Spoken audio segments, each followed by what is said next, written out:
Michigan is quickly becoming a past site of horse racing. Less than 2 weeks after the Hazel Park Raceway shut down, we're now learning the last remaining horse racing track in Michigan may be closing too. 7 Action News reporter Matthew Smith is live at Northville Downs. Matt, have they revealed a timeline for all this to take place?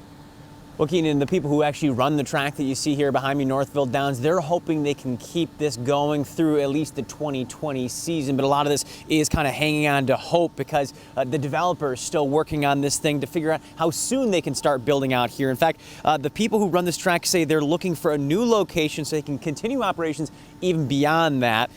Keep in mind, stuff started here back in 1944, so there's some history here.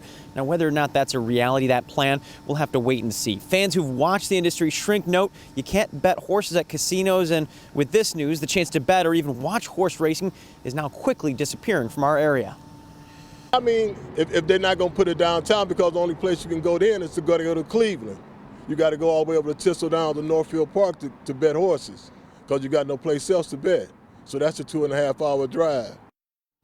Certainly a long drive. Meanwhile, the land that we're talking about here, we understand the motive behind the new owners. The land is valuable, and the group buying it, Hunter Pasture Homes, well, they see the nearly 50-acre area as a worthwhile investment. The group releasing a statement saying they're still working with, quote, our partners to iron out the numerous details that come with a project of this scale, adding, quote, we expect to have all entitlements in place in 2019. As more details become available, we will share them with the community. Now, keep in mind, when you talk about entitlements, basically you're just saying the rights to develop this area. Now, we should note that Northville Downs has seen a big spike, an increase in bettors and gamblers coming out here of roughly 40% since the closure of Hazel Park. That was just abruptly done on April 5th, so just a short amount of time. Will it be enough to help them reestablish a new spot? Again, we don't know that just yet, but they are hopeful they'll be able to do that.